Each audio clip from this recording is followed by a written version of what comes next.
Langsung aja, sudah ada Dokter Murah Buana. Selamat sore, dokter. Ya, selamat sore, Pak Angga.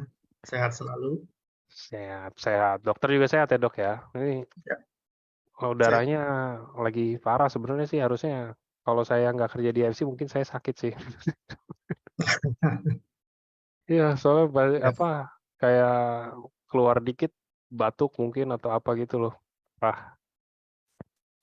Oke, jadi, ya, kita akan bahas tentang stroke, cuman mungkin kita akan bahas lebih ke arah detail tentang mungkin gimana stroke itu terjadi dan lain-lain kali ya, Dok, ya gitu ya? ya, betul. Oke, Ya, betul. eee, silakan kalau gitu Dokter Buana untuk memulai materi. Waktu dan tempat saya persilahkan. Iya, terima kasih Pak Angga. Selamat sore Bapak Ibu, bertemu kembali. Saya perhatikan banyak sekali member-member baru atau Bapak Ibu yang baru pertama kali mungkin ikut mengikuti seminar yang saya bawakan pada sore hari ini. Salam kenal dulu. Eh, Ya, seperti yang tadi disampaikan oleh Pak Angga, kita akan membahas tentang salah satu masalah kesehatan yang sangat sering kita ketahui atau kita alami atau kita dengar ya di masyarakat di sekitaran kita. Memang betul bahwa salah satu penyakit degeneratif ini, stroke ini, sudah membuat angka kesakitan dan angka kematian yang cukup tinggi di Indonesia atau bahkan juga di dunia. Ya. Nah, kita tentu tidak ingin penyakit ini akan menghinggapi diri kita sendiri atau keluarga kita. Ya, makanya melalui seminar ini kita coba akan sharing bersama Bapak Ibu, terutama adalah Bapak Ibu yang belum ataukah punya resiko akan terjadinya penyakit stroke ini.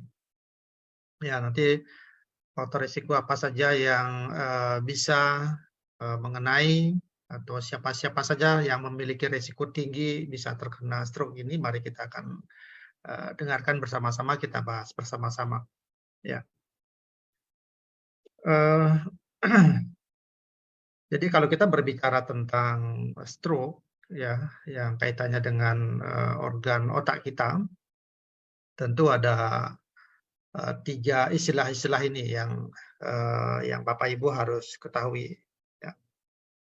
Jadi, ada tentang perdarahan, ada tentang trombus, dan emboli. Ya. Nah, kalau perdarahan mungkin Bapak Ibu sudah sering dengar ya. Oh, itu dia terkena stroke oleh karena pembuluh darahnya di otak pecah. Gitu. Kalau dia bilang pecah berarti stroke-nya oleh karena perdarahan. Ya. Tapi kalau kita berbicara tentang stroke oleh karena ada penyumbatan yang kita sebut sebagai trombus, ataukah oleh karena penyumbatan yang kita sebut sebagai emboli, itu apa sebenarnya gitu. Dan faktor risiko apa saja yang bisa menyebabkan terjadinya pembentukan trombus dan terjadinya emboli ini.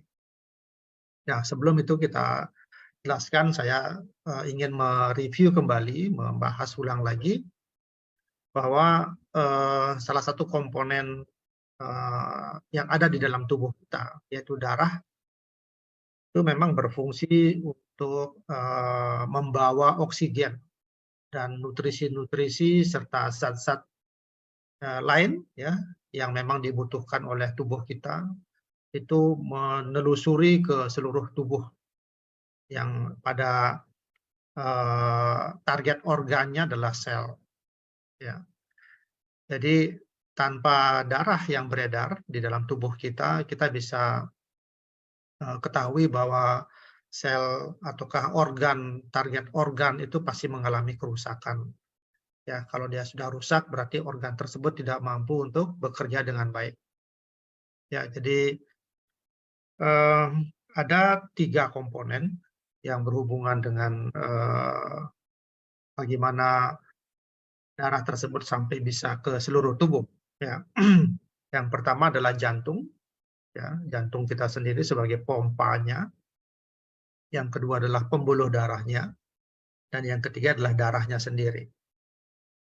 Jadi kalau sampai terjadi gangguan pada tiga komponen ini, jadi kita bisa membayangkan bahwa aliran darah tersebut bisa tidak akan secara optimal sampai pada target organ. Maka dengan demikian, sayangilah jantung kita, peliharalah pembuluh darah yang ada di dalam seluruh tubuh kita, dan tingkatkanlah kualitas dari darah itu sendiri. Nah, jadi kalau kita memelihara jantung berarti kita memang harus mengetahui ya bagaimana supaya jantung tersebut bisa bekerja secara optimal ya, baik dari sisi kekuatannya, dari sisi denyutnya ya, dan dari sisi fisiknya. Ya, kemudian dari pembuluh darah sendiri itu sangat berhubungan dengan elastisitas ya, berhubungan dengan elastisitas. Elastisitas ini adalah kemampuan dia untuk melemah dan menguat. Ya, jadi kalau kemampuannya itu masih bagus, sehingga permeabilitas dari pembuluh darahnya juga bagus, ya darah yang ada di sana memang betul-betul bisa mengalir dengan optimal, bisa sampai ke seluruh. Nah, berbicara tentang darah, darah tersebut memiliki banyak komponen, ya komponen dari darah itu sendiri maupun nutrisi-nutrisi yang lain, ataukah komponen-komponen yang lain yang dibawa oleh darah tersebut. Nah, ini yang mungkin pendahuluan yang saya sampaikan. Jadi ketiga komponen tersebut, jantung, pembuluh darah, dan darah itu, kalau itu kualitasnya bagus, maka dipastikan bahwa oksigen dan nutrisi itu akan dibawa ke seluruh tubuh dan dinikmati oleh sel itu sendiri. Nah, kalau terjadi gangguan pada aliran darah oleh karena perdarahan, oleh karena penyumbatan ya pada sebuah tempat, baik itu oleh karena trombus maupun emboli, itu bisa menimbulkan berbagai macam penyakit ya. Tadi saya sampaikan, jadi kalau darah tersebut tidak sampai pada target organ, maka sebagian ataukah keseluruhan dari organ tersebut bisa mengakibatkan kerusakan. Ya, kalau dia di jantung, maka mengakibatkan ada penyakit jantung. Kalau terjadi pada paru, maka mengakibatkan masalah pada paru. Kalau pada otak, bisa terjadi gangguan pada otak dan lain sebagainya. Ya. Perdarahan itu berhubungan dengan ketidakmampuan pembuluh darah menahan tekanan darah yang demikian tinggi. Nah, jadi demikian. Jadi kalau misalnya ada pasien yang menderita perdarahan, misalnya di otak, ya tentu itu sangat berhubungan dengan kemampuan dari pembuluh darah otak yang tidak bisa menahan demikian tingginya tekanan darah. Ya, makanya jadi sangat diwanti-wanti bahwa bagi seseorang yang memiliki tekanan darah yang tinggi yang demikian lama, saat ya bila mana kemampuan dari pembuluh darah pada organ tertentu ya, misalnya pada otak itu bisa mengalami masalah, terjadi perdarahan. Nah, bagaimana dengan trombus? Kalau trombus ini adalah gumpalan darah, ya gumpalan darah yang terjadi ketika darah mengeras menjadi padat. Ya, gumpalan darah yang terbentuk itu bisa pada pembuluh darah arteri maupun pada pembuluh darah vena. Ini yang kita sebut sebagai trombus. Nah, trombus ini terbentuk akibat dari proses peradangan, ya dari proses peradangan. Jadi peradangan itu bisa peradangan yang akut, ya bisa terjadi peradangan yang kronis. Yang akut contohnya terjadi misalnya kita ada luka, ya ada luka yang terjadi tiba-tiba begitu, kemudian sebuah reaksi yang terjadi, pembekuan darah itu bisa menimbulkan gumpalan darah yang memang sangat berguna untuk menutup darah yang perdarahan yang terjadi. Tapi kalau perdarahannya yang sifatnya kronis itu adalah perdarahan peradangan yang mengakibatkan tertimbunnya komponen-komponen darah yang terjadi secara sangat kronis lama, dan inilah yang sangat-sangat membahayakan, ya, yang bisa menimbulkan penyumbatan pada pembuluh darah tertentu. Nah, kalau penyumbatan yang terjadi pada pembuluh darah itu tiba-tiba dia terlepas dari tempatnya dia menetap itu, Nah, inilah yang akan beredar ke melalui pembuluh darah, dan kalau misalnya dia sampai pada suatu saat pada area otak misalnya, dia akan mengakibatkan emboli di sana. Ya, dia akan menyumbat pembuluh darah tersebut sehingga darah tidak akan bisa teralirkan. Nah, akibatnya adalah terjadi stroke non hemorrhagic namanya. Nah, stroke yang akibatkan oleh bukan karena pendarahan. Dan juga kalau terjadi pada jantung, ya, itu bisa mengakibatkan serangan jantung akibat dari asupan darah ke sel-sel jantung akan menurun ataukah tidak terjadi sama sekali, terjadi serangan jantung. Itu pada paru-paru juga bisa mengakibatkan emboli pada paru. Nah, jadi trombos dan emboli itu bisa saja terjadi pada tubuh mana saja, ya. Jadi sekali lagi, kalau misalnya trombos tersebut agak rapuh begitu, ya, misalnya pada jantung, ya, pada jantung itu akibat dari sebuah kondisi, misalnya jantung mengalami tremor, misalnya mengalami gangguan, pada katup jantung terjadi gangguan. Nah, jadi ada kemungkinan trombus yang terbentuk ataukah pembekuan-pembekuan yang terbentuk itu bisa lepas, dan inilah yang mengakibatkan masalah. Ya, jadi seperti gambaran yang Pak Ibu lihat pada slide ini, ini adalah perdarahan, ya, misalnya terjadi pada otak. Ini memang dari pembuluh darah itu tersebut langsung dia keluar darah. Darah yang menggenangi ini, ya, ini juga bisa menekan area dari otak, ya, ataukah darah yang harusnya sampai ke sebuah target organ itu bisa habis keluar. Ya, sel-sel otak yang lain yang harusnya mendapatkan asupan darah yang bagus itu akhirnya lama-lama akan kehilangan kemampuan untuk mendapatkan darah. Akibatnya terjadi kematian, kerusakan. Nah, ini yang pada gambar yang di sebelahnya, ya, kita lihat pembuluh darahnya yang bagus di sebelah kiri, sedangkan yang sebelah kanan ini sudah terbentuk trombus-trombus. Ya. Setiapnya ada komponen-komponen darah yang sudah melekat pada pembuluh darah, ya, dan suatu saat trombus-trombus ini bisa lepas, ya, lepas dan bisa mengalir ke pembuluh darah yang lebih kecil. Ya, bahkan bisa terjadi penyumbatan. Nah, sekarang kita berbicara tentang stroke, ya. Kalau kita berbicara tentang stroke, berarti kita tidak lepas dari pembuluh darah yang memperdarahi, ya, ataukah yang membawa oksigen dan nutrisi yang lain ke bagian otak kita. Kita ketahui bahwa pembuluh darah besar yang membawa darah menuju ke otak itu kita sebut sebagai arteri karotis, ya. Arteri karotis ini adalah percabangan utama dari aorta. Jadi sangat dekat sekali dengan jantung, ya, dan itu memiliki tekanan yang besar sekali. Bisa dibayangkan kalau misalnya tekanan darahnya kita selalu tinggi, maka secara otomatis, ya, tekanan darah pada arteri karotis kiri dan kanan ini juga pasti akan tinggi. Nah, arteri karotis ini akan mengalami percabangan-percabangan, ya, sesuai dengan area otak yang kita miliki, ada yang di belakang, ada yang di tengah, ada yang di depan, ya. Demikian juga dia memperdarahi ke bagian muka dari kita, ya. Nah, ini yang Bapak Ibu sedikit pengenalan saja, ya. Jadi kita memang harus mengetahui arteri karotis ini bisa kalau kita tekan di sini, Bapak Ibu, ya. Kalau kita tekan di sini, misalnya kita ingin mengetahui apakah seseorang yang mengalami tiba-tiba pingsan atau tidak sadar, itu kita bisa rasakan denyutannya di sini, ya.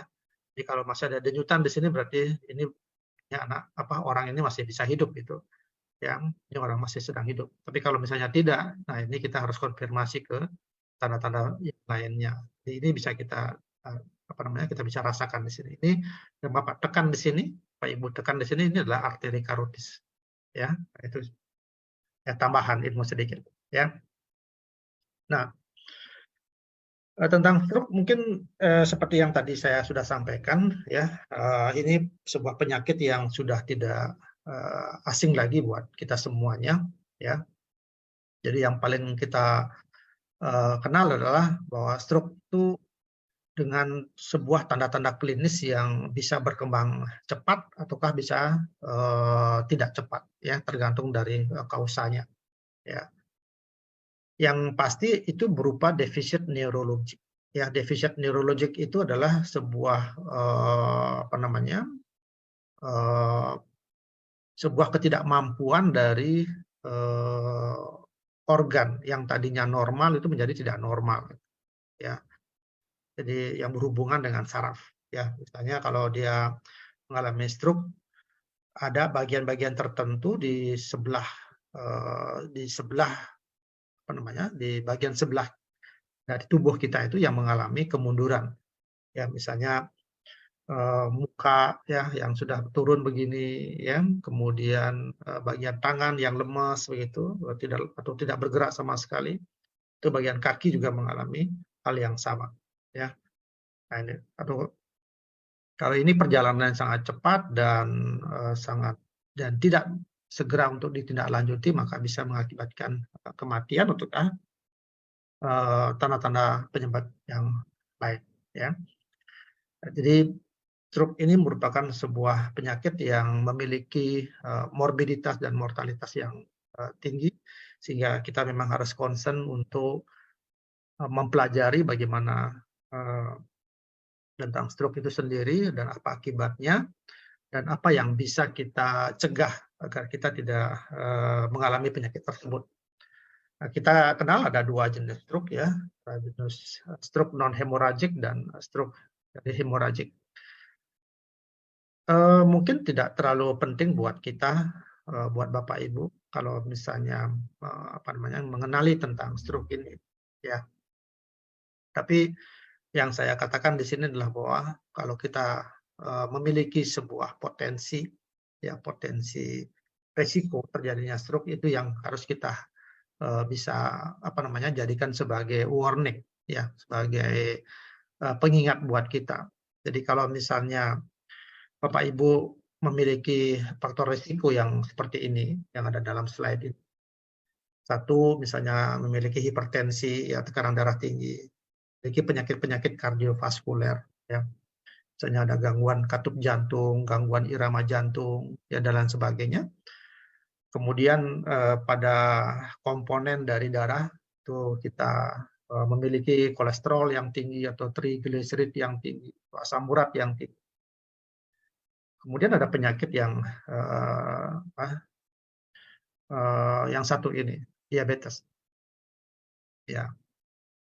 Kolesterol yang tinggi, ya, kalau dia tidak dibarengi dengan diabetes, itu memiliki potensi risiko yang lebih kecil, ya, untuk terjadinya sebuah masalah. Tapi kalau kolesterol yang tinggi, ya, dibarengi dengan diabetes, itu akan memiliki faktor risiko yang lebih tinggi. Ya, jadi makanya ini dua kondisi ini sangat terikat terikat sekali dia dalam hal menimbulkan sebuah penyakit. Demikian juga pada kondisi-kondisi ibu-ibu yang mengkonsumsi kontrasepsi oral, ya, minum obat kontrasepsi, ya, pil KB gitu ya. Nah, ini juga punya resiko.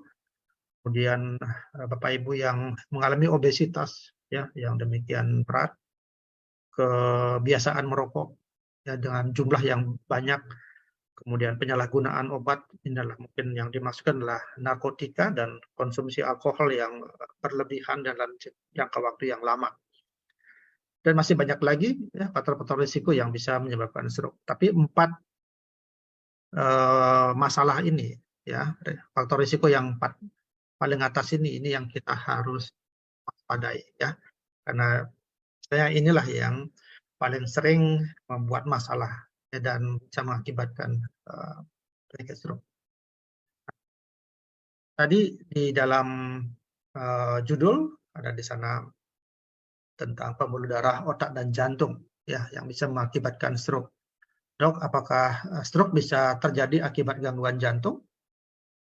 Ya, jawabannya memang betul bahwa bila mana pada jantung kita mengalami masalah, ya, utamanya adalah karena kita memiliki gangguan irama jantung, ya, jantungnya, denyut jantungnya tidak tidak konsisten begitu ya, kadang cepat, kadang lambat, ya, atau terjadi kelainan katup, ya, jadi pada jantung kan ada katup ya, kalau katupnya tersebut tidak kuat, tidak optimal bekerjanya gitu.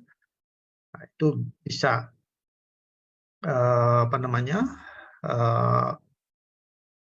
akibat dari kedua hal yang tadi pada jantung itu tiba-tiba bisa melepaskan trombus, ya, bisa melepaskan trombus karena kalau misalnya pada kelainan katup itu terjadi turbulensi dia, ya, akibat turbulensi itulah yang mengakibatkan ada potensi pelepasan dari trombus dan kalau ini menyumpat pembuluh darah ke otak itu bisa menyebabkan stroke yang kita sebut sebagai stroke non hemorrhagic. Jadi sebuah pengetahuan lagi buat Bapak Ibu yang saat ini mohon maaf misalnya sedang mengalami penyakit jantung yang tadi yang saya sampaikan dan mengalami gangguan irama jantung maupun kelainan pada katup, itu hati-hati bahwa tetap memiliki potensi terjadinya stroke yang besar juga.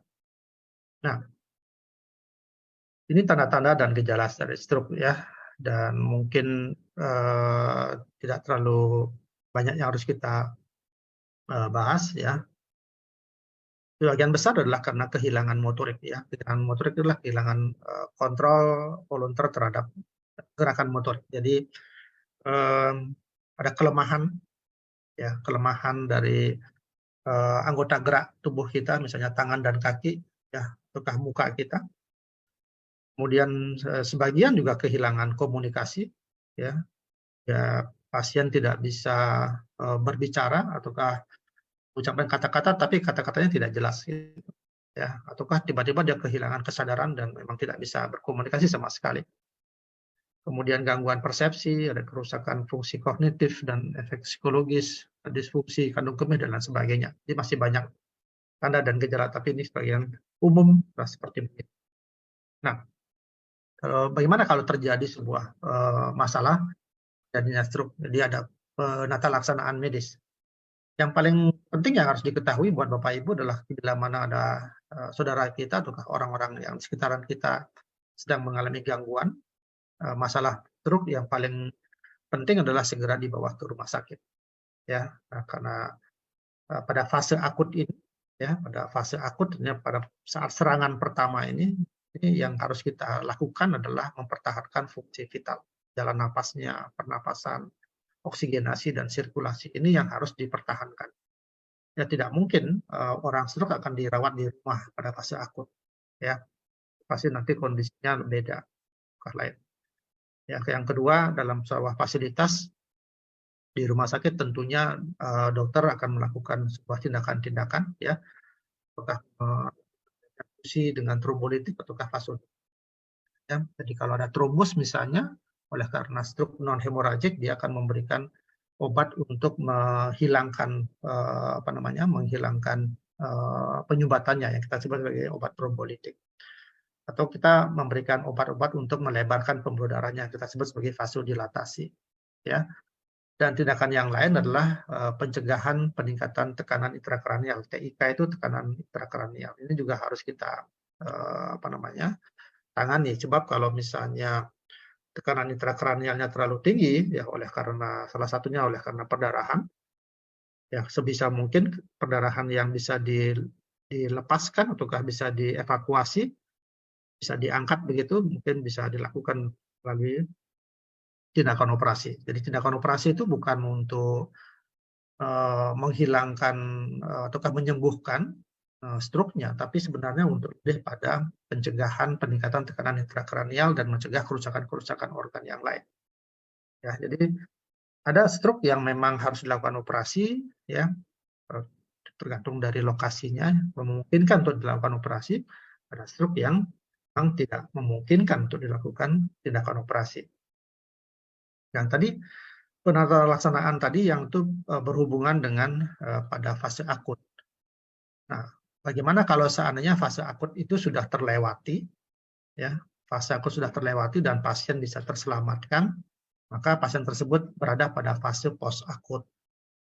Ya, pada fase post akut ini yang kita mau cegah itu adalah pencegahan spatik, ya, spatik paralisis. Jadi apa namanya, kekakuan, ya, kekakuan ataukah apa namanya, paralisis, jadi tidak bisa bergerak. Ya. Nah, ini tentu harus kita lakukan sebuah proses program rehabilitasi dan proses penanganan masalah psikososial, ya. Di proses pencegahan penata laksanaan ada 3, pencegahan dari spastik itu spasme, paralisis, ya, dengan menggunakan antispasmodik, ya, merilis istilahnya. Yang kedua adalah program rehabilitasi, ya, melalui program dari dokter-dokter, ya, untuk rehab medik dan penanganan masalah psikososial. Psikososial ini berhubungan dengan mental, ya, berhubungan dengan mental, berhubungan dengan psikis. Jadi tidak, sebagian besar barangkali orang tidak siap untuk menerima penyakit stroke ini. Jadi ada gangguan psikososial yang dia hadapi pada saat itu. Nah, pada program rehabilitasi, ya, pada program rehabilitasi ini berbagai macam program, ada terapi bicara, ada fisioterapinya, ada konseling psikologi dan terapi okupasi. Ini yang program-program rehabilitasi yang bisa diberikan kepada pasien-pasien yang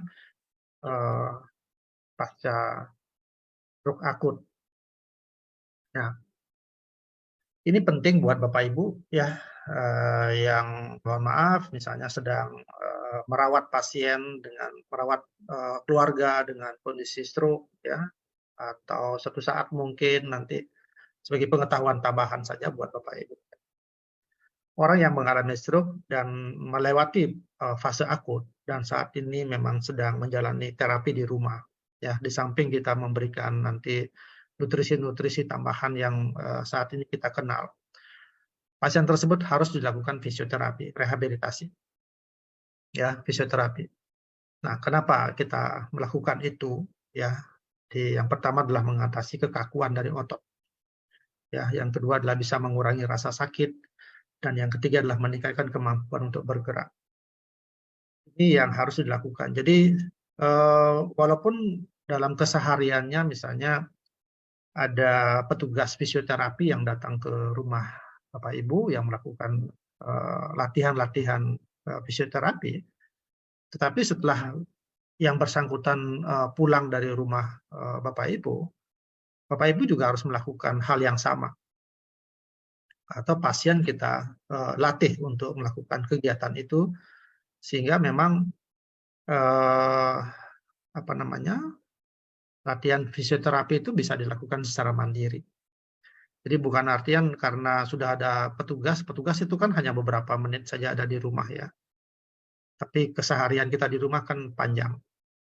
Dan jangan lupa pada saat sedang di rumah itulah kita melakukannya sendiri. Ya, kita melakukannya sendiri. Jadi itu bisa dilakukan dengan bantuan keluarga. Makanya orang yang kena stroke ini butuh support dari keluarga. Ya. Kenapa kita harus lakukan itu? Ya, karena tubuh kita, otak kita memiliki kemampuan yang kita sebut sebagai neuroplastisitas, Bapak Ibu. Ya, neuroplastisitas inilah layaknya seperti apa namanya, kemampuan dari otak kita itu yang tadinya ada hubungan, ya, ada hubungan saraf otak dengan saraf yang keluar dari otak kita. Tiba-tiba terjadi gangguan pada stroke, ya, gangguan pada otak kita oleh karena stroke itu terputus, ya, itu terputus. Tapi oleh karena latihan motorik seperti fisioterapi itu yang dilakukan secara berulang-ulang, ya, dilakukan secara berulang-ulang, itu bisa terjadi pemulihan, ya, bisa terjadi pemulihan neurologis. Oleh karena apa? Karena otak kita memiliki kemampuan neuroplastisitas. Jadi sebagai contoh misalnya tangan kita yang tadinya kita bisa terbuka dan mengepal begini, ya. Kemudian tiba-tiba kita terkena stroke sehingga hubungan otak kita dengan tangan kita, saraf yang bisa menggenggam dan bisa melepas ini kan hilang. Ya, hilang oleh karena penyakit tadi, stroke tadi. Inilah yang harus dilatih kembali, ya, bahwa tangan kita memang harus dilatih begini, menggenggam, melepas, menggenggam, melepas, dan demikian juga dengan aktivitas yang lain. Makanya ini penting sekali kita harus latih supaya apa? Otak kita tuh mengenali, ya, otak kita tuh mulai mengenali, oh ini ada gerakan begini, ada gerakan begini. Jadi kalau dilakukan secara berulang terus, maka kemampuan ini akan bisa pulih, Bapak Ibu. Ya, bisa pulih. Nah, yang sering terjadi itu karena kita tidak memahami masalah itu. Jadi orang yang sudah kena stroke dibiarkan tiduran terus. Ya. Tidak mau berlatih, jadi diemin terus, tidak dimotivasi dia. Nah, pada tulisan yang di bawah ini, motivasi yang tinggi dan atensi, ya, perhatian, itu akan memicu sekresi neuromoduler seperti dopamin dan asetilkolin yang terbukti dapat meningkatkan kecepatan potensial aksi pada sinap dan perubahan pemetaan kortikal. Jadi motivasi untuk bisa sembuh itu harus tinggi pada pasien-pasien yang seperti ini. Kalau dia tidak memiliki motivasi, itu pasti akan tidak terjadi. Nah, motivasi ini muncul bisa dari dirinya sendiri, atau bisa juga dari anggota keluarga. Sekali lagi, latihan motorik ini penting, ya.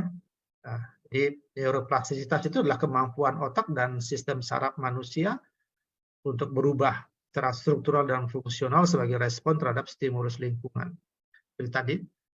Jadi kemampuan otak dan saraf itu kembali muncul akibat dari pengaruh lingkungan, stimulus lingkungan. Stimulus lingkungan tadi itu masalah Niki yang tadi. Ya, kita latih dia, kita turunkan, naikkan lagi kakinya, tangannya, dan lain sebagainya. Dan kita terus berikan motivasi-motivasi. Jadi latihan fisik yang berulang ini meningkatkan aktivitas neurorestorasi endogen namanya, kemampuan otak untuk merestrukturisasi. Jadi kita tahu bahwa sel saraf otak kita itu memiliki kemampuan regenerasi yang cukup lama memang, tapi dia mampu untuk melakukan itu. Ya, mampu melakukan itu. Makanya penting juga buat kita ketahui bahwa nutrisi untuk regenerasi sel ini penting juga kita berikan pada pasien-pasien stroke ini. Kenapa kita berikan itu? Ya karena otak memiliki kemampuan merestrukturisasi dan merekrut neuron utuh lainnya sebagai reaksi terhadap stimulus latihan. Makanya penting sekali. Jadi pada saat pasien sudah dalam fase subakut, setelah melewati fase akut itu memang harus dilatih segera. Ya, harus dilatih segera dan konsisten. Nah, ini yang sangat penting juga buat Bapak Ibu, pencegahan bagi yang berisiko stroke. Yang tadi saya bilang berisiko stroke itu oleh tadi faktor-faktor tadi ya, hipertensi, gangguan kardiovaskuler, kolesterol tinggi, diabetes, kegemukan dan sebagainya. Jadi kita harus mengetahui apa edukasi ya mengenai pencegahan stroke ya. Ayo kita mulai perbaiki faktor-faktor tadi Bapak Ibu. Kalau kita memiliki gangguan lipid ya, kita tahu bahwa kolesterol saya tinggi, nilai kolesterol dan TG saya tinggi dan sebagainya, ayo kita turunkan itu bagaimanapun caranya. Kita memiliki tekanan darah tinggi, jangan sampai tekanan darah tinggi terus tinggi. Ya, kita harus memang mengkonsumsi obat untuk menurunkan tekanan darah tinggi atau nutrisi-nutrisi yang lain, silakan. Kalau kita memiliki glukosa, diabetes, memang kita harus kendalikan gula darahnya. Ayo kita berhenti merokok, ya. Ayo kita berhenti mengkonsumsi alkohol, ya. Ayo kita perbaiki nutrisi kesehatan nutrisi makanan kita. Nah, ini yang kita harus lakukan ya. Ini tidak bisa saya berbicara saat ini hanya sekedar berbicara memotivasi buat Bapak Ibu, tapi Bapak Ibulah yang melakukannya sendiri. Ya, sama dengan saya juga. Ya, saya juga memiliki faktor-faktor risiko. Ya, tapi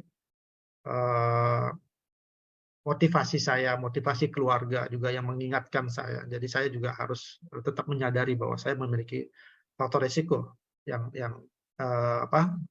ke arah stroke itu juga. Dan saya pun juga pasti tidak menginginkan itu. Ya. Kemudian bagi seorang yang sudah mengalami stroke, ya, yang paling penting adalah jangan sampai terjadi stroke yang berulang. Jadi serangan stroke itu bisa terjadi Bapak Ibu. Jangan mengira bahwa setelah terjadi stroke itu sudah selesai. Ya, bisa juga terjadi stroke yang berikutnya. Ya, sama seperti yang tadi, ayo kita lakukan pengendalian faktor-faktor risiko yang tadi. Nah, buat peringatan dini ya, buat kita semuanya bahwa trombos itu sangat berbahaya. Ya, di trombos itu sangat berbahaya. Sering kali kita merasakan misalnya keluhan berupa nyeri pada bahu, lengan, punggung, ya, sulit bernapas, nyeri dada, sesak, ya, kita selalu mengabaikan itu kadang. Oh ini karena tadi salah tidur gitu misalnya. Oh sulit bernapas ini oleh karena sesak, oleh karena MAH, ya. Oh nyeri-nyeri dada ini oleh karena otot-ototnya saja. Saran saya segera periksakan ke dokter untuk menyingkirkan kemungkinan-kemungkinan itu. Ya, siapa tahu itu adalah trombus yang sudah mulai mengurangi aliran darah yang menuju ke organ penting kita. Ya, ini makanya saya bilang ini peringatan dini. Jadi jangan mengira-ngira Bapak Ibu. Ya, jangan mengira-ngira karena kita harus perlu bantuan pada saat itu. Kita perlu bantuan dokter, di mana mungkin dokter akan bisa melakukan advice mengenai pemeriksaan apa saja yang harus dilakukan. Ya, sehingga kita bisa mengetahui, oh ternyata gejala-gejala yang tadi saya rasakan, misalnya cepat lelah, ya, kesulitan bicara, pandangan buram tiba-tiba, ataukah sesak. Pada saat kita jalan sedikit sudah mulai sesak seperti itu, kita segera untuk mendapatkan kepastiannya, oh bahwa ini terjadi lumut. Ya, siapa tahu kita memang harus menjalani terapi yang lebih lanjut, sehingga kondisi yang fatal itu bisa kita lewati. Nah, di manakah peranan dari SUP Subarasi dan Utsukushi? Nah, ini tadi saya sudah menyampaikan secara jelas Bapak Ibu ya, bahwa pada pasien dengan stroke tidak hanya SUP Subarasi yang harus kita berikan, kalau bisa memang Utsukushi itu juga harus kita berikan. Jadi perpaduan antara Subarasi dan Utsukushi ini pada pasien stroke itu memang sangat bagus banget, ya, bagus sekali. Ya, demikian juga pada kondisi-kondisi kita, ke Bapak Ibu yang memiliki faktor risiko terjadinya stroke, misalnya kita sedang mengalami hipertensi, kita sedang mengalami diabetes, kita mengalami gangguan jantung dan sebagainya. Konsumsi kedua produk ini sangat membantu, ya. Ya, kita ketahui bahwa Subarasi ini memiliki kandungan yang demikian bagus, ya. Saat ini sudah ada triple peptide, ya. Salmon ovary peptide sendiri itu untuk meregenerasi sel. Kemampuannya untuk meregenerasi sel. Sehingga apa? Pada sel-sel yang rusak, sel-sel yang mati pada kondisi-kondisi stroke terjadi, ya, itu bisa dilakukan regenerasi. Bisa dipulihkan secara perlahan-perlahan, ya. Kemudian sarden peptide dan fruit flow peptide ini adalah merupakan sebuah pengendalian pada faktor-faktor risiko yang kita miliki tadi. Ya, demikian juga dengan nutrisi-nutrisi yang lain.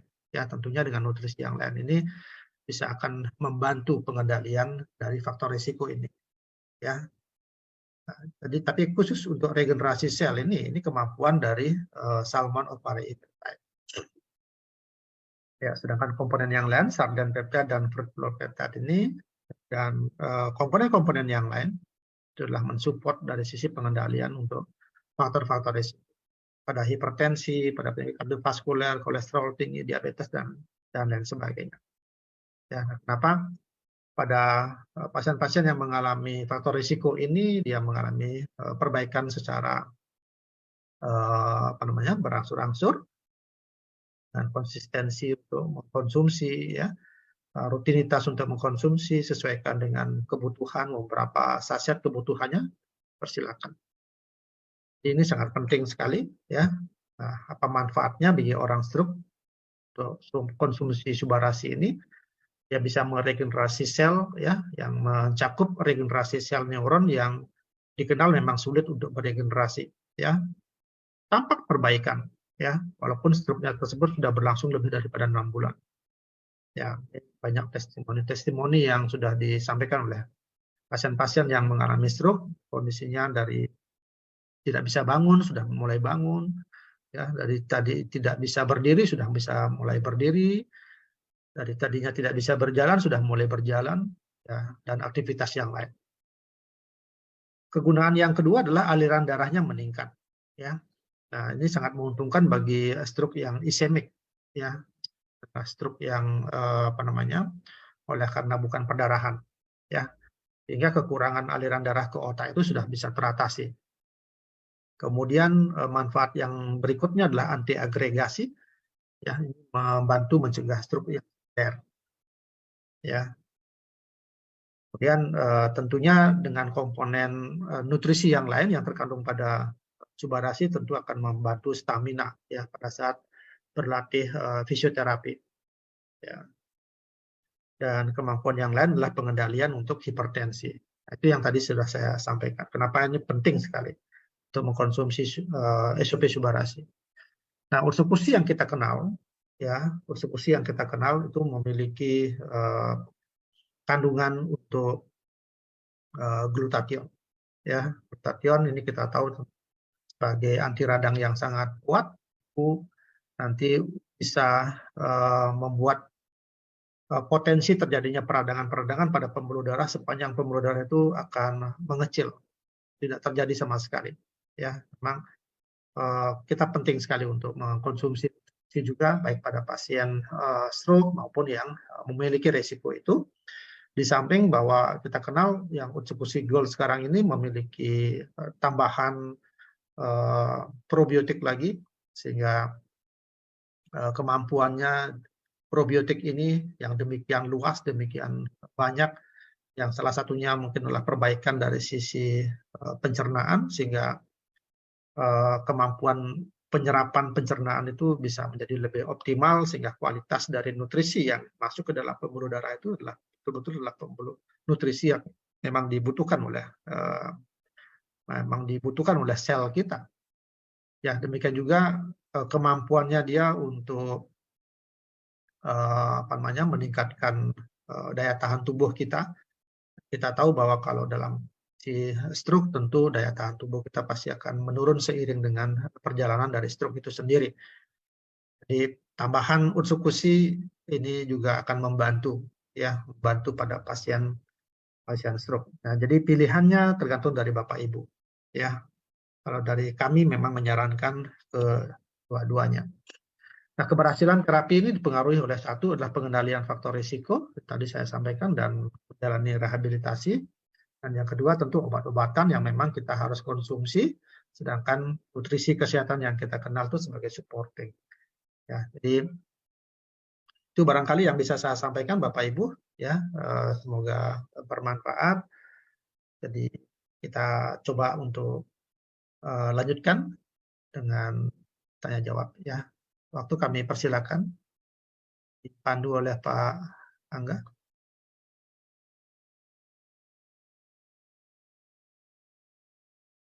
Silakan Pak Angga.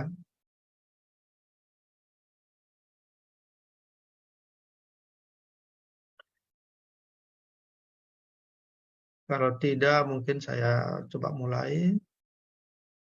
Yes, Dok, sebentar. Ya, silakan. Oke. Ini Izin bertanya,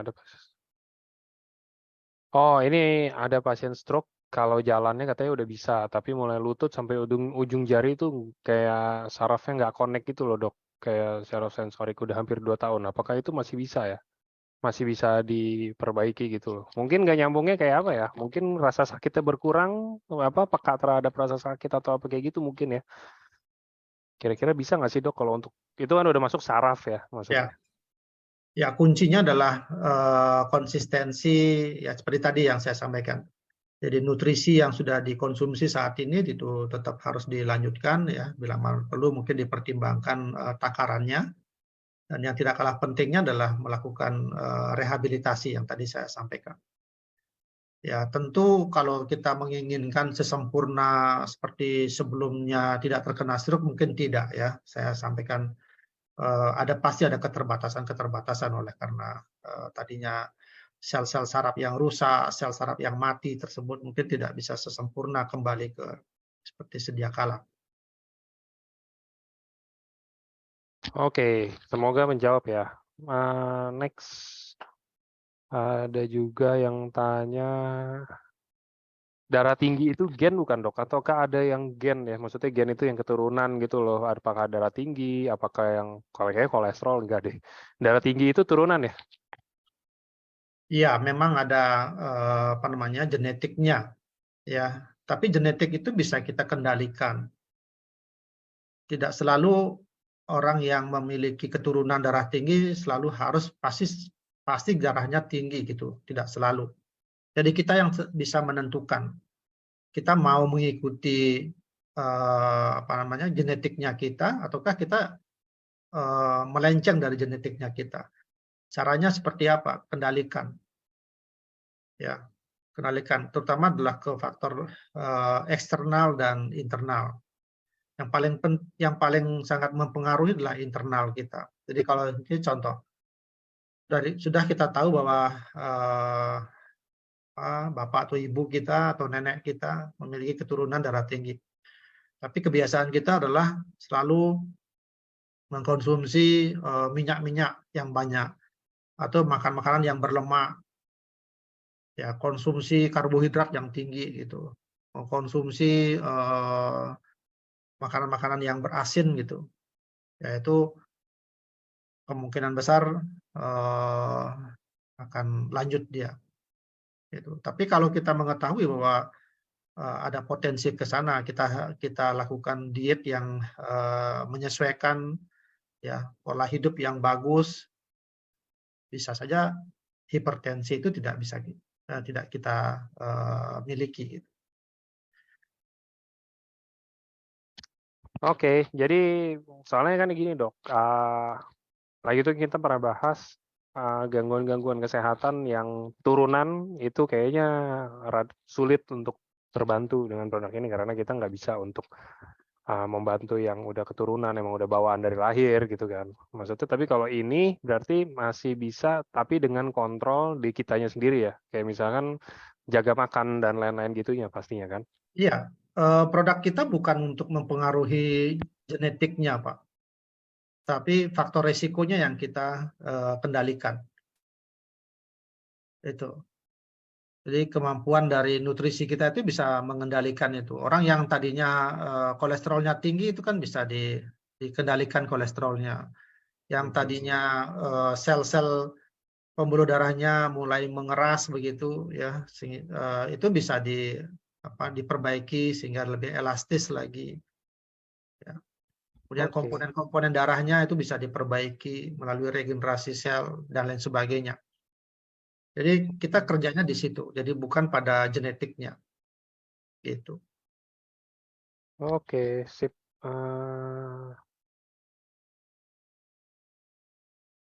Oke. Dok, apakah Subarasi bisa diberikan kepada pasien dengan nyeri dan inflamasi berkepanjangan pada genu dengan riwayat operasi pada sendi? Apakah bagaimana mekanisme kerjanya? Dan pertanyaan kedua dari Bapak yang sama, apakah penderita stroke yang sudah lebih dari 2 tahun konsumsi Suba dan USU masih bisa terbantu? Itu dok, ada 2 pertanyaannya dari Ya. orang yang sama. Pada operasi dengan maaf, ini diberikan pada dengan nyeri, inflamasi berkepanjangan pada genu, riwayat operasi pada sendi. Ya. Semua kondisi yang istilahnya berhubungan dengan sel, ya, hubungan dengan sel pada tubuh kita. Kalau kita melihat dari paten yang dimiliki dari produk ini, ya itu menurut pendapat saya pribadi itu pasti akan terjadi, ya pasti akan terjadi regenerasi. Ya ini soal waktu kalau saya, ya soal waktu. Terkadang kan kita memiliki keinginan yang demikian yang tidak terkendali kadang itu ya.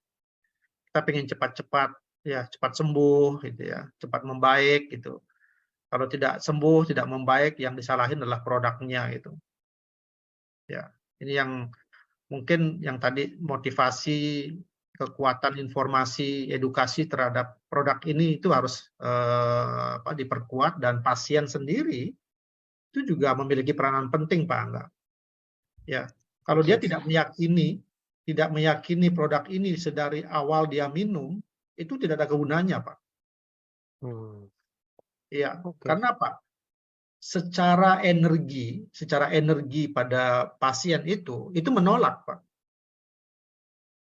Ya, menolak akan seperti begini.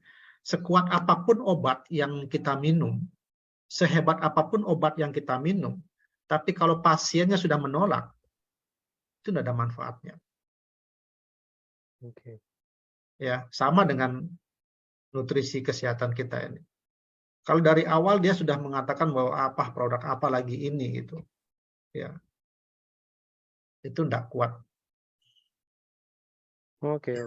Sama kayak begitulah, kayak tadi nih, udah menjalani operasi tidak sembuh gitu kan ya.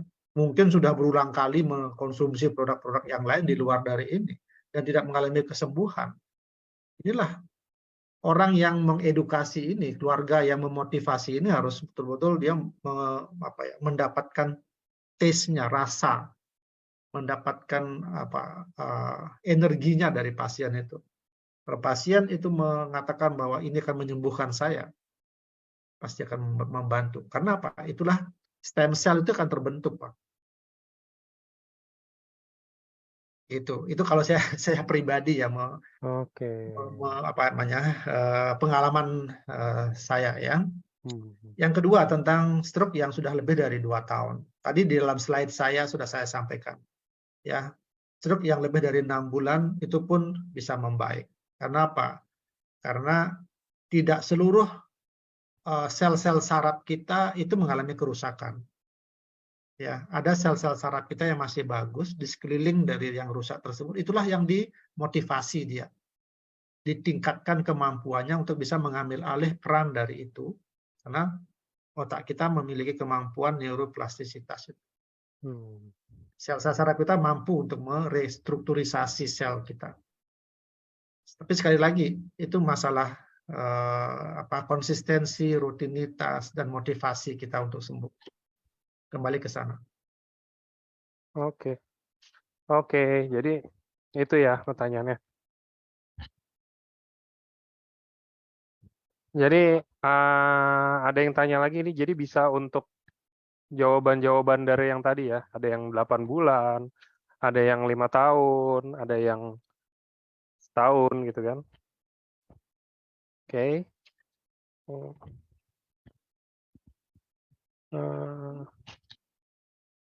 Oke, sebentar.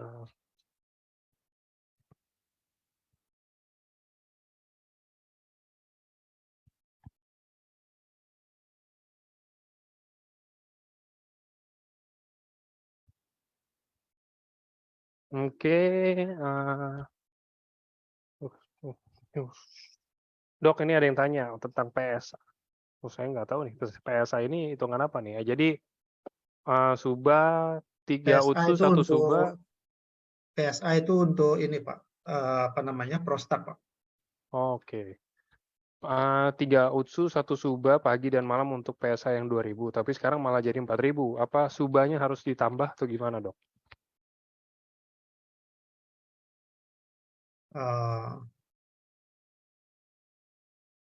ya bisa juga apa namanya kondisi-kondisi di dalam tubuh itu yang mengakibatkan ya dia tidak serta-merta karena apa takaran yang berubah seperti begini ya itu.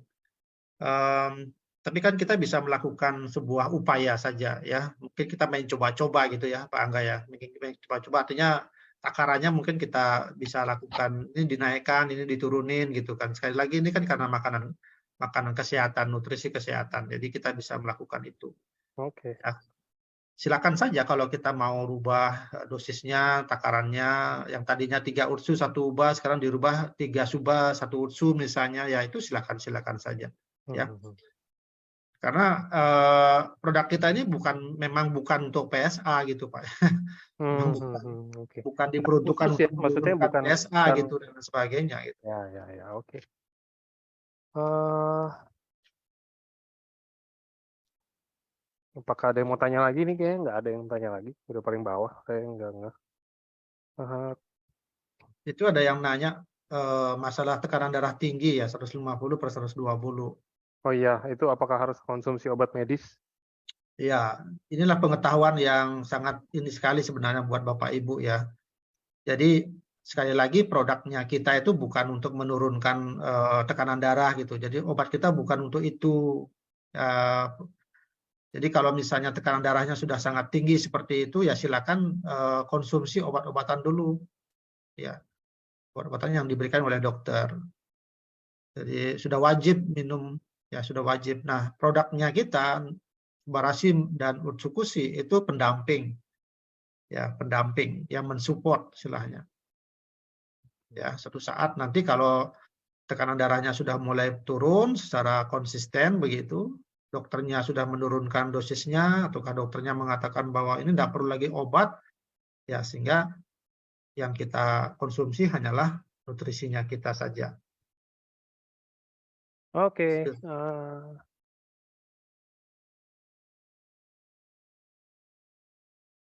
Kalau untuk hemofilia pada anak, bisa nggak produk KFC ini? Nah, kalau untuk hemofilia untuk anak, mungkin gini lah pertanyaannya, jangan bisa atau enggak ya. Kalau bisa jawabannya kayak yang tadi saya bilang di awal, semuanya ya bisa-bisa aja gitu loh. Cuman bukan Ya, nggak ada yang nggak bisa konsumsi. Cuman ini mungkin pertanyaannya kita ganti jadi yang mana yang lebih membantu kalau saya mau prioritasin entah suba atau entah ya. utsu gitu loh dok untuk hemofilia. Kalau hemofilia lebih ke subarasinya ya.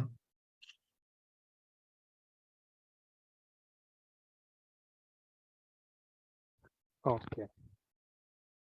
Oke, jadi lebih ke arah ini ya, apa pencegahan nggak sih dok? Ya, perbaikan Pak ya. Oke, Lebih ke perbaikan perbaikannya ya. ya. Ya. Oke, jika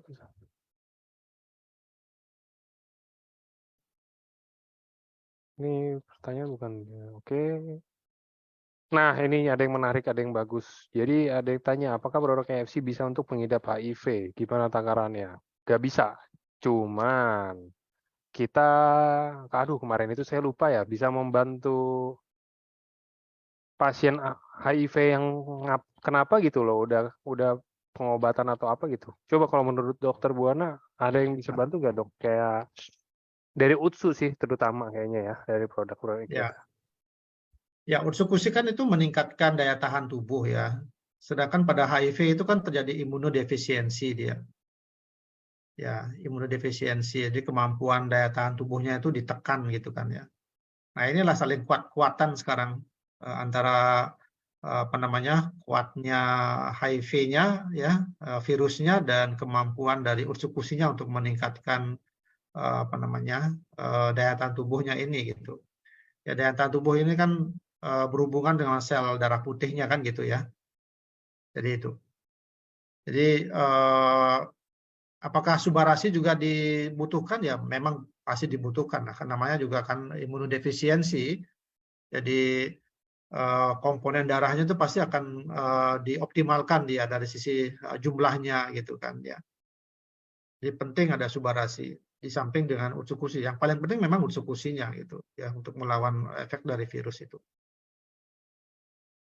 Oke. Nah, sama ini juga ada yang tanya, kalau ini kan Subarasi selama ini kita gembor-gemborinnya untuk tekanan darah tinggi, menstabilkan tekanan darah sebenarnya teman-teman, bukan ini darah tinggi ya. Menstabilkan tekanan darah. Artinya apakah bisa Suba ini untuk yang tekanan darah rendah, Dok, malah? Bukan darah tinggi ya, dari rendah jadi normal gitu. Ya, ini kalau saya meyakininya begini, bahwa produk kita ini kan makanya kandungan yang terkandung yang ada di dalam Subarasi ini kan bukan hanya 3 peptida tadi itu, ya makanya ditambahkan dengan kandungan-kandungan yang lain. Ya, kandungan-kandungan yang lain inilah sebagai pensupport dari manfaat-manfaat dari tiga peptida tadi itu. Ya, dalam hal apa? Dalam hal menjaga keseimbangan, ya hemostasis namanya dalam tubuh kita. Jadi bukan dalam artian dia memiliki kemampuan menurunkan tekanan darah sehingga tekanan darah jadi turun banget, itu enggak. Ya, tubuh kita ini udah pinter kok. Gitu. Nah, jadi kalau misalnya tekanan darahnya rendah, ya tekanan darahnya rendah, apakah dengan mengkonsumsi Subarasi ini akan tambah lebih rendah lagi? Enggak juga gitu. Ya. Jadi dia tetap akan menstabilkan. Ya, dengan jalan apa? Menjaga keseimbangan hemostasis itu. Dan itu dimiliki oleh Subarasi. Gitu, Pak. Oke. Dok, kalau untuk talasemia, sel darah merah yang diproduksi tidak sempurna, nggak bisa bertahan lama, sudah pecah. Kalau biasanya 90 harian baru pecah, kasus COVID bisa 2 minggu dan sebulan maka. Nah, ini pertanyaannya, apakah bisa konsumsi Suba dan Utsu? Ya bisa lah, Bu Bisa saja. Suryati. Iya. Bisa banget, Bu. Nggak ada yang nggak bisa, Bu. Iya. Asal yang kalau kita punya produknya ya kita bisa aja, nggak ada yang nggak bisa.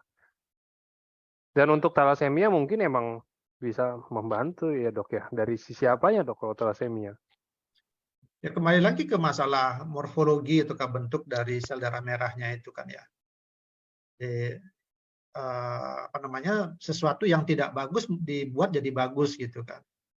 Nah, inilah pentingnya kembali ke masalah stem cell tadi itu.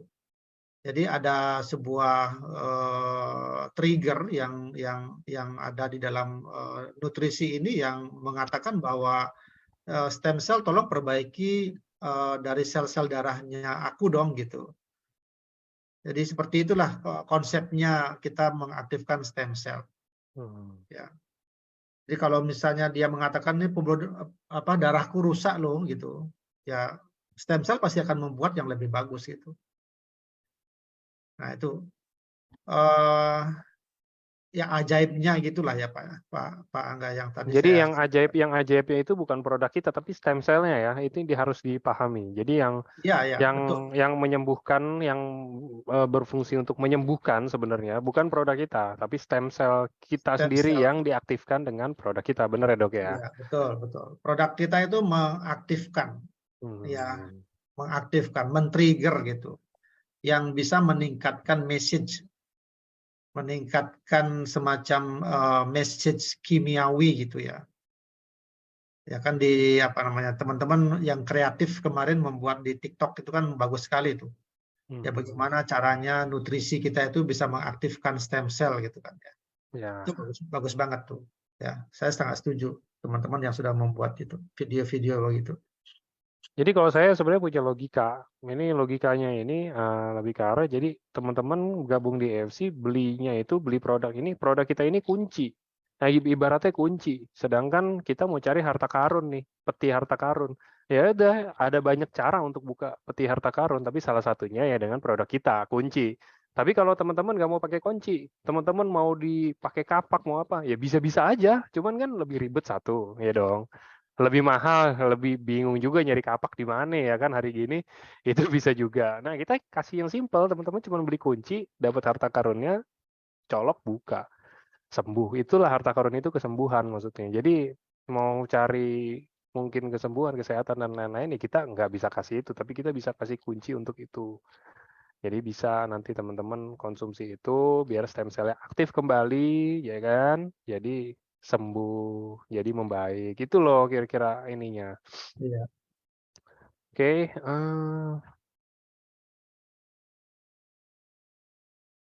Nah, ini kalau untuk gendang kayaknya enakan inilah Pak Hendra Syaputra, kalau mau ini gendang telinga bolong bisa-bisa aja udah dioperasi 5 bulan tapi telinga saya masih mendengung. Boleh dikasih tahu mungkin umurnya Pak atau ini gitu loh Pak. Jadi lebih detail, lebih enak kan. Kalau kayak gini pertanyaannya gendang telinga terganggu lah. Kita bilang udah operasi 5 bulan yang lalu tapi masih mendengung dan pasca operasi lidah berasa kebas dan agak sulit ngomong. Saya sudah konsumsi 6 paket. Oh, umurnya 32 tahun. Saya sudah konsumsi 6 paket Subarasi dan Utsu. Kira-kira kalau menurut dokter itu baiknya takarannya gimana? Karena saya udah coba 6 paket katanya belum ada hasil. Ya, kalau meyakini, sekali lagi ini meyakini produk ini akan membaik ya dilanjutin aja, ya kan.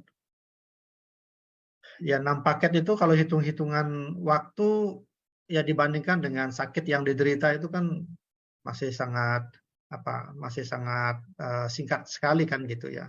Nah, kita kan berbicaranya masalah sel, masalah perbaikan sel, ya.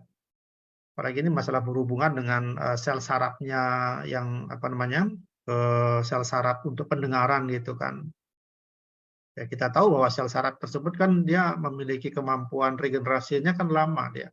Jadi memang membutuhkan waktu yang lama Pak untuk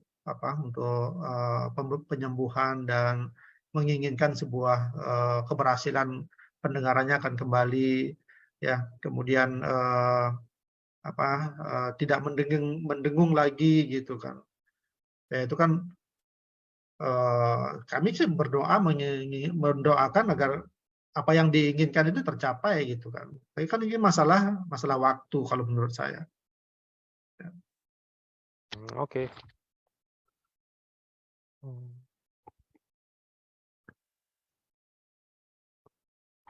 Kalau tidak bisa mencium apa-apa dari zaman corona sampai sekarang, penjelasan. Kita nggak tahu itu harus ke dokter. Banyak faktor. Oke, mohon pencerahan dok.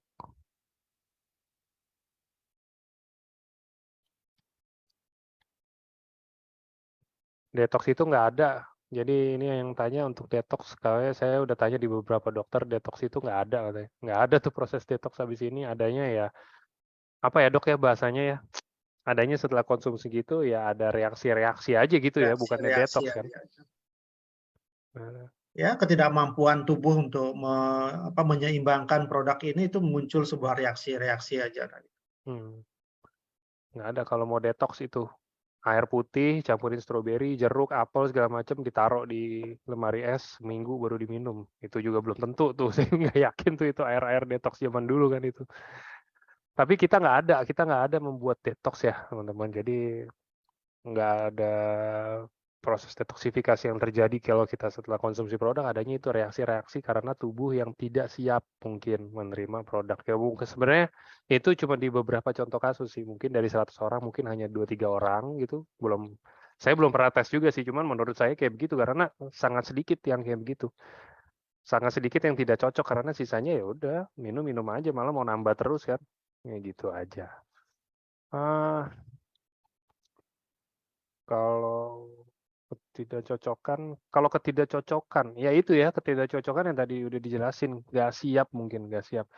Nah, sekarang mungkin pertanyaannya kita cari lagi. Gimana caranya kita tahu tubuh kita siap atau nggak siap? Berarti dengan dosis terkecil ya dok ya? Ya, kita mulai dengan dosis yang terkecil dulu. Oke, dan kalau misalkan ternyata memang nggak cocok, bukan Kalau buat memang kita ternyata nggak produk cocok, kayak gitu. nggak cocoknya apa indikatornya? Ah, ya sebenarnya kita harus cari tahu juga sih ya. Maksudnya apakah dia ada alergi atau ada apa dari salah satu Ya, bahan aktif kita gitu kan ya? ya itu. Jadi harus ada indikatornya apa yang mengatakan tidak cocok. Oke. Itu seperti gimana? Ya mungkin mulai dari biasanya dianjurin satu saset usus satu saset sube ya mungkin bisa setengah-setengah ya dok ya. Ya, Coba dari ya setengah-setengah bisa dulu seperempat, bisa setengah kan gitu. ya. Di Ya, adjust saja tergantung tubuh kita gimana, tergantung PD-nya gimana aja. Ya, ini ya, nggak ada bahayanya kok.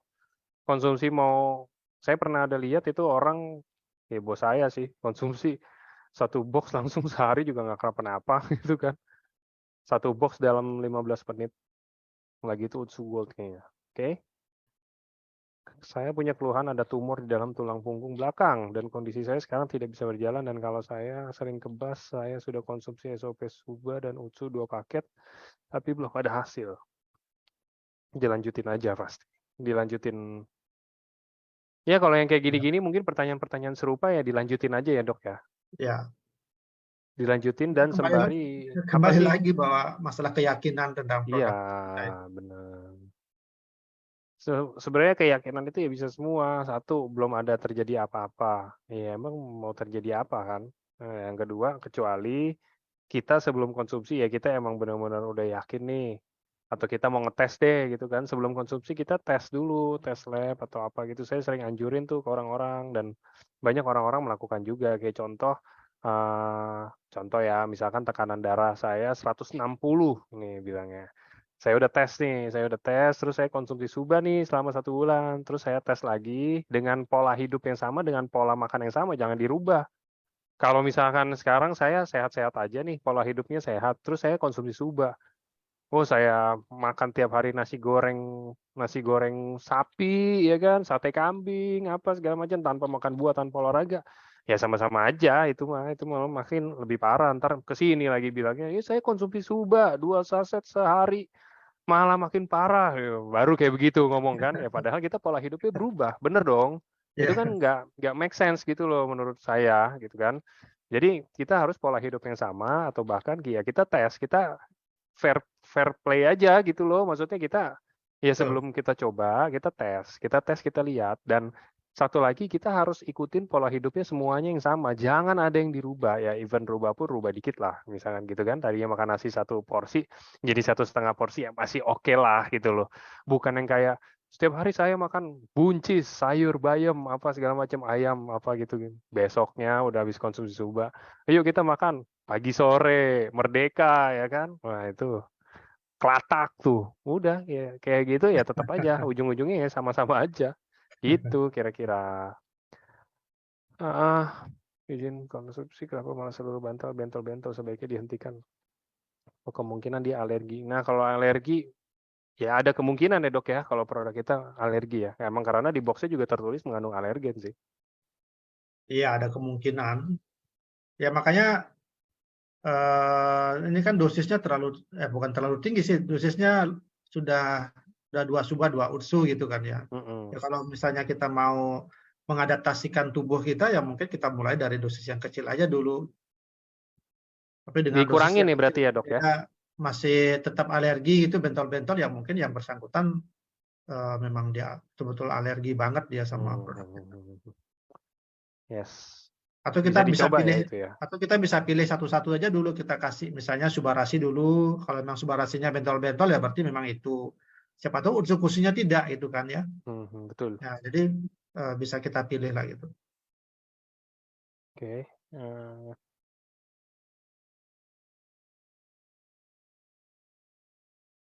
Oke, apakah ada lagi satu pertanyaan lagi dok? Maaf ya, ada pasien cedera memori. Apakah yang sudah pasang ring jantung? Jujur saya belum bisa jelasin. Saya ada, benar-benar ada testimoninya. Tapi saya cek ya sebentar ya. Nih, biar biar dokter Buana juga jadi nggak jelasin terlalu panjang. Saya ada, sebentar. Ini ya, saya janjiin kemarin itu saya mau cariin. Dia ada testimoni. Dia pasang ring jantung dok jadi dia pasang Ya. ring jantung terus udah nggak kenapa-napa gitu kan karena kan udah pasang ring jantung berapa ya dia pasang kalau nggak 4 berapa gitu terus setelah dia pasang ring jantung malah timbul efek komplikasi dok karena memang kayak katanya kalau ring jantung itu membuat komplikasi kan Ya. jadi dia bilang katanya pembuluh darah matanya sering pecah matanya merah terus kalau naik-naik ke tangga gitu apa ngos-ngosan apa yang kayak gitu loh dok Hmm. nah ini dia ada nih nah ini semoga masih bisa.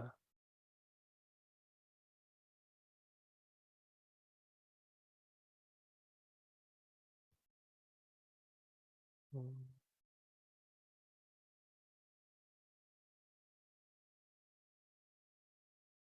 Ini saya, tapi di take down di TikTok padahal nggak ada omongan apa ya, nggak ada ngomongan yang menyalahi aturan sih kayaknya. Nih saya buka, saya share. Sebentar.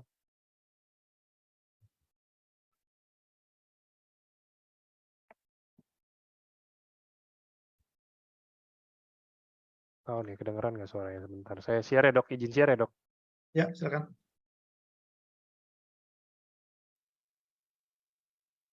Udah muncul ya dok? Sudah.